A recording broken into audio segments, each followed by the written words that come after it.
So, ayun sa mga pagpalang araw po sa inyo lahat. Nandito po muli ang lingkod, Self TV Official muling nagbabalik at muli tayong magbibigay ng reaksyon for good vibes. Pampa-good vibes po lamang tayo at pang-update sa ating munting channel. Ang ating pong topic ngayon ay ang mga reactor na trending ngayon na talaga namang mainit po at talaga nagbabakbakan. Ayan. So dito po ay nagugulat na lang tayo sa mga revelasyon ni Madam Marilyn Chang tungkol dito sa bakbakan Banat Bagsik versus Marilyn Chang. Hindi po ako kaaway ha, nagre-reaction lang po tayo. Huwag niyo ako awayin. So, dito po pakinggan po natin ito sinasabi ni Madam Marilyn Chang na kung saan ay hindi mabilang na kayamanan ni Banat Bagsik, ano? At titingnan natin yan kung gaano ito katotoo na hindi na mabilang ang kayamanan ni Banat Bagsik dahil sa mga sponsor. Isang OFW na yumaman at hindi mabilang ang pera na nalikom sa mga sponsor. Ito panoorin po natin si Marilyn Chang. Ayan. Mahalos kalahating milyon. O sabihin na natin, baka nag-exaggerate na ako mga 3 to 400,000. Hindi halos kalahating milyon. Kasi ang dami ko mga pinapadalang mga bag galing sa Amerika papunta doon dahil na ginagawa. Ganito po magaling magmanipula si Banat Bagsik sa mga sponsor na gusto niya magkuhanan ng pera. Magkano na ibigay ni Pixie sa kanya? Napakalaking pera rin po. Hindi na natin kayang banggitin ito. Bakit nagtataka kayo kung bakit si Banat Bagsik nakapagpatayo ng dos andanas, double story na malaking bahay? Milyon na talaga. Si Timothy, magkano na matagal niyang niloloko. Matagal niyang inuututan. Pati si Maria Legazpi, ang tagal-tagal niyang inuututan. Minamanipilit niya ang mga ito. Pero sa bandang muli, sinisiraan at sinisiraminawan. Pag wala siyang nakukuha ang pera, aawayin, babastusin ka, balahurain ka. Ang ganyang ginagawa sa akin, ginagawa din niya sa lahat ito. Ang pangyayari kay Manu Dilosa. So ayan po at narinig po natin yung pahayag ni revelasyon ni MC ano patungkol po dito kay Banat Bagsik na di umano ay maraming sponsor ang napagkunan ng pera sa laki ng halaga ng nakuha ni Banat Bagsik ay hindi na po niya mabanggit ang suma total ng kanyang kaperahan ano. Banggit dito na 500,000, may nababanggit dito na milyon ano. So hindi natin po alam yan kasi hindi naman kami hindi naman open yung aming buhay sa bawat isa no. Kahit magkaibigan kami ni Banat Bagsik, wala naman akong alam doon sa sinasabi nila na kayamanan at kumbaga ay di umano sa pagpapagawa ng bahay. So panoorin po rin natin itong video ni Banat Bagsik na kung saan ay nakapost nga itong kanyang bungalow na house, no? Ato storage house, sabi niya, up and down itong bahay niya na tawag niya to. At saka mayroong grocery sa ibaba. Ayan. Panoorin po natin.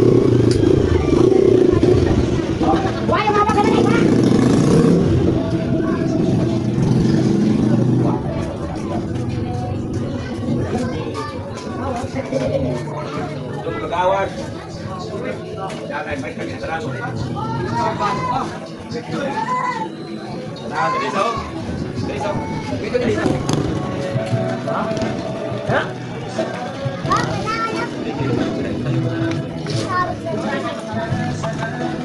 Ako lang kuwan ko. Yes.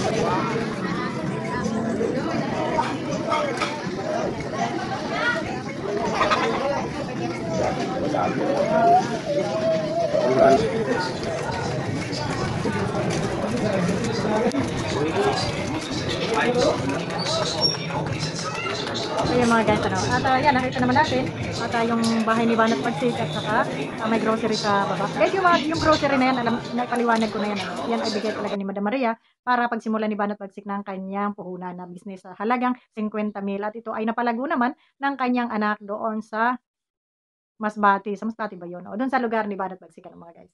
So doon sa pinaparatang nila na malaki ang halaga na nakuha ni Banat Bagsik sa mga sponsor, wala po tayong alam dyan. Pero ito naman sasabi ko, buddy, anak ka ng pinapangduling. Talaga naman. Akala ko ba magkabady tayo? Bakit mayroon ka palang nakuhang milyones? Sa ako'y naghihirap ay hindi mo man lang ako napautang kahit 5 duling. Ganyan na ba ang magkaibigan ngayon? Ha? Grabe ka. Grabe ka, buddy. Sa laki ng pera mo na nakuha, hindi mo man lang ako nahatian. Kahit yung kahit barya naman lang sana dun sa 1 milyon na iyong nakuha. At meron pang nababanggit na 1 milyon, meron pang nababanggit na 500,000 at sa hindi na mabilang na amount na nakuha mo, no? Gusto kong parang tatawa ba ako? Hindi. Pero bakit ganon? Tinuring kitang kaibigan. Itinuring kitang kaibigan Bakit hindi mo ako hinatian ng iyong nakurakot? Anak na tinapa. Ha? Parang ano eh, politiko. Dapat ganito yung ano ng politiko eh. Pag ako ay yung iboto, pag ako ang nanalo, mangungurakot ako. Pero, ipamimigay ko sa inyo. Dapat ganun. Kaso hindi mo ako hinatian. Dapat hinatian mo ko para dalawa tayo na nasasakdal ngayon. No? Walang yung kaibigan to, nang iiwan. Hmm? Naghukay ka ng ginto, hindi mo man lang ako kinalabit. Ay, tara, magdala ka ng pala at maghuhukay tayo doon. Anak ng teteng talaga. Ay, kung kaya kayo ang kaibigan ni Banat Pagsik, hindi ba sasama ang loob nyo? Nakahukay ng milyones at hindi na raw mabilang na amount. Sabi ni MC yan, ha? Sabi ni MC, hindi na mabilang yung amount na nakuha ni Banat Bagsik. Tapos, nakakasama ng loob kasi bilang kaibigan niya ako, ba't hindi ko man lang na-detect yun, hindi ko man lang nahagingan yun, ano? Na mayroon palang mga milyones na ganon. Buti pa sila, alam nila. Hmm. Samantalang kami yung magkaibigan, bakit wala akong alam? Hindi man lang talaga, masikreto talaga to si Banat Bagsik eh. Ate Glo, bakit ikay masikreto sa akin? Kala ko ba magkaibigan tayo? Anong gusto mo ngayon, away-away na tayo? Kasi hindi mo ako hinatian eh. Kung ako bagan may sinampal mo kahit 100,000 naman lang, siguro hindi ako sasamaan loob sa'yo. No? Grabe, tingnan mo, kung hindi na naglasing si MC, hindi pa mabubulgar yung iyong 1,000,000 at saka yung amount na hindi na masabi kung magkano. Sorry. Hindi na masabi kung magkano na yung amount na yon, no? Sa laki ng amount, hindi trillion naman siguro yon, kaya hindi naman mabanggit kung magkano na yon. So, yun lang mga kababayan, mga kamarites, yun lang yung ating update. Ayan, hanggang dito na lamang po at ako'y natutuwa lamang sa mga paratang dito kay Banat Bagsik at sa totoo lang guys, pag ang taong galit, wala naman tayo talagang sasabihin maganda sa ating kaaway, di ba? Kahit anong ganda pa ng ginawa niyan or kahit anong pinakita niyan sa iba na kagandahan, dahil kaaway natin yan, wala talaga tayong sasabihin maganda sa ating kaaway, kundi puro kasiraan. Ano? Puro kasiraan ang ating sasabihin sa ating kaaway. Alam nga namang kaaway natin, pupuri-purihin natin. Kaya naiintindihan ko yung pinaghuhugutan ni MC na dahil galit siya dito sa aking mga kasamahan. Pero dapat noon ha, binulungan niyo man lang ako na, hoy, yung partner mo, yung kabady mo, ano yan, may milyones yan. Para nakapanghingi naman sana ako kahit pambili man lang ng Lucky Me dyan, di ba? Talaga, ngayon yung sisiwalat kung kailan ubos na ni Banat Bagsik yung kanyang tagong yaman. Kaloka kayo.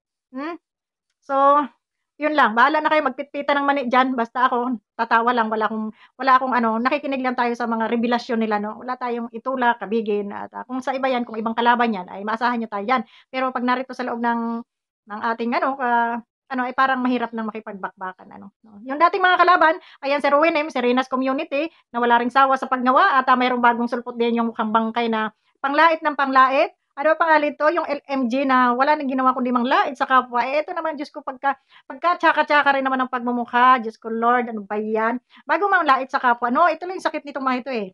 Ha? Wala kayo ibang puro kayo panlalait, puro kayo, wala kayong pinag-aralan. No, ikaw, LMG ba to? LMG ba to? Ewan sa pangalan ng hinayupak na ito. No?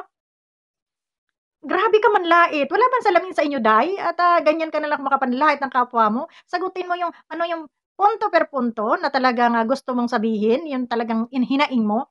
Hindi yung dadaanin nyo sa panglalait na kesyo walang pinag-aralan si Hasa, hindi mga marunong magbasa, kesyo bla bla bla, at yung pronunciation. About sa pronunciation, si Hasa. Ito si Hayat, hindi ko to pinagtatanggol dahil ito ay talagang ng mga Bisaya. Ang mga Bisaya kasi, matitigas yung dila nila pagdating sa ating lingwahe na Tagalog. Kasi hindi naman yan yung kinamulatan nilang lingwahe, no? Bisaya ang salita nila, di ba? Di ba? Karamihan at most naman na mga Bisaya ay talagang medyo matitigas yung kanilang pananagalog dahil hindi naman sila talaga totaling Tagalog at sila ay mga Bisaya, matitigas yung dila nila. Ngayon, tayo mga Tagalog, tayo mga Tagalog na narito sa Luzon, nanghahamak tayo sa mga taga Mindanao, taga mga Bisaya, na kesyo hindi marunong magtagalog. Tayo ba marunong magsalita ng salita nila? Tayo ba marunong magbisaya? Hindi, kasi pag nagsalita mga Bisaya, tayo mga Tagalog nakanganga. Di ba nga? Akala mo naman yung Tagalog natin ay ano-ano na language, no? Hindi. Talagang meron tayong mga na talagang yung matitigas yung ating mga pronunciation dahil tayo ay hindi literal na Tagalog. Kahit nga sa amin ako Tagalog na ako. Pagdating ng Quezon, yung mga Tagalog doon ng Quezon malalalim 'yun, ha? Sa atin, yung sasabing pagmamalasin ka nga naman, malas 'yun. Pero sa Tagalog ng Quezon yung mamalasin mo ang kapaligiran, kagandahan 'yun. 'Di ba? Sinong pure Tagalog diyan, ha? 'Yun ang pure Tagalog, 'yun yung mga malalalim na Tagalog. Pero kung dito ka sa Maynila, mga GG mo ng Tagalog diyan nila, 'no? 'Di ba? So, wag kayong about sa lengguwahe, about sa mga pronunciation, wag kayong mangutya sa tao kasi akala naman niyo, kumo-perfect yung pronunciation ninyo, katali-talino niyo na. Baka dun lang kayo magaling. Pagdating sa ibang bagay, wala, kulilat kayo. Pagdating sa pamumuhay ng inyong nilalait, ay mas kulilat kayo. Kaya wag tayong manlait, no?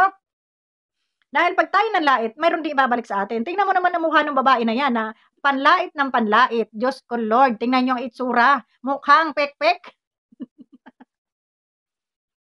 'Di ba? Mukhang pekpek na nilabasan ng, ano, ay naku, hirap ayoko sana manlait, pero bilib ako sa mga bunganga nitong mga ito. Kung alin na nga yung mga kapapangit na tao, okey lang si MC manglait si MC kasi ang ganda-ganda naman si MC maganda naman talaga 'pag nag-ayos, talagang parang Barbie, 'di ba? Pero itong isang ito na nanlalait, parang ang ano, ang layo-layo dun sa nilalait mo, maganda yung buhay, sa pagmumukha hindi naman hamak na mas maitsura kaysa sa'yo. Tingnan mo yung itsura mo na halos wala ka ng suklay, ganyan na, Mariosep. So yun lang, maraming salamat sa iyo and God bless po sa ating lahat. Ba-bye.